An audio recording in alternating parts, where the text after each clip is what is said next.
बॉक्सनगर से तफज्जुल हुसैन को भारतीय जनता पार्टी ने उम्मीदवार बनाया। त्रिपुरा की 2 विधानसभा सीटों पर मुस्लिम कैंडिडेट भारतीय जनता पार्टी ने उतारकर एक प्रयोग किया है। मैंने आपको बताया है कि बॉक्सनगर में मुस्लिम पॉपुलेशन सबसे ज़्यादा है। तफज्जुल हुसैन साहब, मुझे पहला सवाल तो यही है, बीजेपी पर ये कहा जाता है कि आप मुस्लिम कैंडिडेट नहीं देती बीजेपी चुनाव में, तो ऐसा क्या हुआ कि आपको दिया है? कौन कहता है? कहता है जो चीनेर दलाल जो है ना, जो हम लोग चीनेर दलाल कहता है त्रिपुरा ऑल इंडिया से जो है ना, जो पार्टी अभी जो विदाई हो गया, अभी कुछ नहीं है, उसका चारा भी नहीं है। जो सीपीएम पार्टी बोलता है बीजेपी मुस्लिम विरोधी है। तो और तो त्रिपुरा बस नहीं, ऑल जो इंडिया है ना, अभी भारत का 150 करोड़ आबादी है, एक आदमी भी नहीं बोलता है कि वो जो बीजेपी मुस्लिम विरोधी है। एक पार्टी बोलते हैं जो चीन से आया है, वो इंडिया का जो संविधान नहीं मानता है। वो अभी इंडिपेंडेंस जो डेट होता है ना 15 अगस्त, उस टाइम में उसका पार्टी ऑफिस के सामने जो इंडिया का जो जातीय फ्लैग है ना, इंडिया का जो फ्लैग होता है, तिरंगा जो है ना, उठाता नहीं है। तो वो इंडिया का आरएसएस भी नहीं उठाता था बहुत दिन तक। अरे आरएसएस के पार्टी है क्या? ये जो संस्था है पार्टी नहीं है, वो तो पार्टी बुलाता है। जो सीपीएम जो है ना पार्टी है। आप जो इंडिपेंडेंट जो होता है ना, जो आपका मर्जी से आपका घर में उठाएगा कि नहीं उठाएगा, आपका मर्जी है। आरएसएस कोई पार्टी नहीं है। पार्टी तो सीपीएम तो पार्टी है, कम्युनिस्ट पार्टी। तो पार्टी होने से संविधान मानना पड़ेगा, जो अभी गणतंत्र मानना पड़ेगा। 75 ईयर्स हो गया अभी उन लोग आया इंडिया में। अभी उन जो 1926 साल में इंडिया में आया, तो अभी 100 साल हो गया। अब कभी भी सीपीएम का पार्टी इसके सामने तिरंगा नहीं लगाया। अभी बोल रहे हैं इंडिया का जो गणतंत्र उन लोग बनाया। वो जो चीनेर दलाल है, चीन जो है ना, वो इधर पे भेजा है क्या? कमीशन खाने के लिए, आदमी का सेवा करने के लिए नहीं भेजे। वो लोग जो आके बोलता है मुस्लिम के पास जाके, जो मुस्लिम बताइए तफज्जुल साहब, बीजेपी से एक मुस्लिम को चुनाव लड़ना कितना कठिन है? आप मुस्लिम पॉपुलेशन से क्या बात करते हैं? बहुत अच्छा बोलता है, क्योंकि 18 साल का पहले एक चीज सुनिए सर, 18 साल जो चुनाव हुआ है ना, उस टाइम क्योंकि बीजेपी नया आया, तो इधर पे बीजेपी का जो नया आया, उसका जो बीजेपी का जो भी काम जो है ना, बीजेपी का जो पार्टी किया है, त्रिपुरा का आदमी जो है ना जानता नहीं है।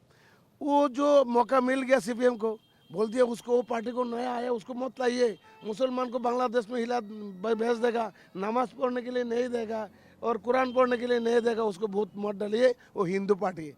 लेकिन जब अभी पार्टी क्षमता आ गया ना, अभी पावर में आ गया ना, 18 से अभी 23, सबसे ज़्यादा काम मुसलमान के लिए किया है। एक चीज़ बोलता हूँ सर, जो अभी 2018 साल का पहले 25 साल सीपीएम ने था, अभी त्रिपुरा में मुसलमान का नौकरी 0.8%, 1% से भी कमती था 25 साल में।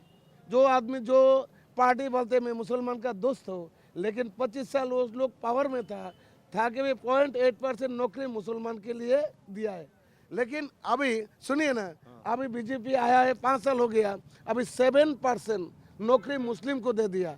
अभी बोलिए कौन सा पार्टी मुस्लिम विरोधी है, कौन सा पार्टी मुसलमान का? आप सुनिए, इधर देखिए, ये बताइए कि आपकी लड़ाई इस सीट पर सीपीएम से, मोथा से, टीएमसी से, किससे है? किसी से नहीं है लड़ाई। जो अभी ये जो इधर पे एक बड़ा चीज हो गया, क्या?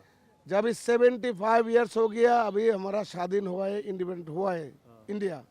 बक्सरनगर असेंबली, बक्सरनगर से कोई लड़का को नॉमिनेशन नहीं मिला। इस बार बीजेपी ने वही बक्सरनगर सीट, बक्सरनगर असेंबली, उधर पे एक भूमिपुत्र को नॉमिनेशन दिया है। आदमी जो है ना, बक्सरनगर का आदमी पागल हो गया, क्योंकि अब वो भूमिपुत्र को जिताने के लिए। देखिए, एक बात बताइए, वैसे जो बाहर के लोग हैं वो शायद जानते हो चाहे न जानते हो कि त्रिपुरा का इलेक्शन बहुत हिंदू मुस्लिम पर बहुत ज़्यादा नहीं होता, थोड़ा बहुत तो हर जगह है, लेकिन यहाँ रिलीजन बेस्ड बहुत वोट नहीं पड़ता है। एक बात थी कि लोग ये कह रहे थे कि सीपीएम का इतना लंबा शासन था कि उनको अब मन भर गया था, हटाने के लिए एक पार्टी चाहिए थी, उनको बीजेपी एक विकल्प दिखाई दिया। लेकिन आप जिस सीट से लड़ रहे हो, यहाँ 40,000 वोटरों में तो 24,000 मुसलमान है। 24,000 मुसलमान है तो अच्छा है। मुसलमान लोग सबसे ज़्यादा इस बार, मैं चैलेंज करके बोलता हूँ, इस बार 2023 निर्वाचन में, अभी 16 तारीख निर्वाचन में त्रिपुरा में सबसे ज़्यादा वोट मुस्लिम डालेगा, क्योंकि मुसलमान के लिए सबसे ज़्यादा काम बीजेपी ने इस 5 साल में किया है। ये जो मोदी जी ने राष्ट्रीय कार्यकारिणी में बोला था कि हमें मुसलमानों के पास जाना चाहिए, पसमानदा मुसलमानों के पास जाना चाहिए, उसका कुछ असर दिख रहा है? लेकिन कई लोग तो कहते हैं कि जब आप अली अली, आपके पार्टी के नेता अली अली बजरंग बली ये कहते हैं, वो अली अली कहेंगे, हम बजरंग बली कहेंगे, ये भी कौन नेता बोला? कोई नेता आज तक इंडिया का 150 करोड़ आबादी ने कोई किसी ने नहीं देखा। हमारा जो विश्व नेता जो नरेंद्र भाई मोदी कभी भी टीवी का सामने आके ऐसा बोला मैं हिंदू मुस्लिम, ऐसे नहीं बोला।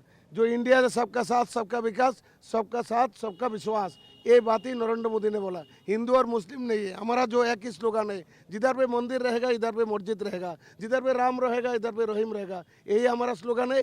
सबका साथ सबका विकास, हिंदू मुस्लिम बौद्ध क्रिश्चियन मिलके और इंडिया को एक इंडिया श्रेष्ठ इंडिया करने पड़ेगा, और त्रिपुरा को एक त्रिपुरा श्रेष्ठ त्रिपुरा करने पड़ेगा। वो चीनेर दलाल जो है ना सीपीएम, वो जो भारत इंडिया का जो ये जो मानता नहीं है, संविधान मानता नहीं है, इंडिया का जो कुछ मानता नहीं है, वो लोग अभी बोलते हैं हिंदू मुस्लिम, और जो पहाड़ी वाला। अच्छा एक बताओ, ये मुबस्सर अली सीपीएम से बीजेपी में आ गए, दूसरी सीट जो है। ये जो नास्तिक है ना सीपीएम, मुसलमान का पास आके बोलते हैं हम मुसलमान का दोस्त है। जो वोट आते तो दाढ़ीवाला का जरूरत होता है, जो वोट आता है जो टोपी वाला का जरूरत होता है, जो वोट चला जाता है टोपी वाला दाढ़ीवाला को कुछ नहीं देता है। वो मुबस्सर अली समझ गया ये नास्तिक है, मुसलमान का ये दोस्त होता नहीं, इसलिए चला आया।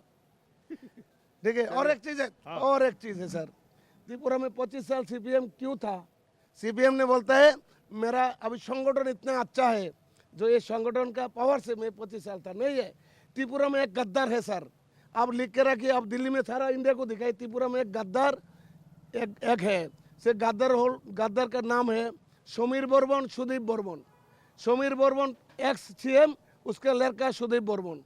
वो गद्दार जो है ना कांग्रेस का लीडर था। अरे सुनिए, अरे आपके जब भारतीय जनता पार्टी में शामिल होकर मंत्री बना दिया, तीन पार्टियों का कैबिनेट था। वो बात भी बोल रहा हूँ, वो गद्दार क्यों बोल रहे? अभी उसका पावर के लिए वो अपना खुद सीएम बनने के लिए वो अभी बीजेपी में गया। बीजेपी ऐसा नहीं है तुम आने से सीएम बना देगा, उसका हमारा कोई रूल्स रेगुलेशन है, पार्टी का सिस्टम है। हेमंत विश्वकर्मा को बना नहीं, विश्वकर्मा को आसाम में, वो जो हेमंत विश्वकर्मा को बना इसलिए वो जो सीएम होने का उसका पास ताकत है, उसका ये जैसे आदमी है सीएम बनने के। ये त्रिपुरा में चोर जैसे आदमी को सीएम नहीं बनाता है। चलिए ठीक है, आपको हमारी शुभकामनाएं। आप और कुछ पूछिए ना, और कुछ पूछिए ना, और पूछे कि और लोगों से भी गद्दार के बारे में थोड़ा बोलिए ना सर, गद्दार के बारे में थोड़ा, सुदीप बर्मन सुदीप बर्मन से हम बात करेंगे बाद में, और देश को भी बताएगा वो क्या कहानी है। अरे और एक बात सुनिए ना। अरे अब हो गया। अच्छा ठीक है sir, okay sir, thank you, नमस्ते। चलिए मैं आपको कहीं और ले चलता हूँ। ठीक है सर, थैंक यू।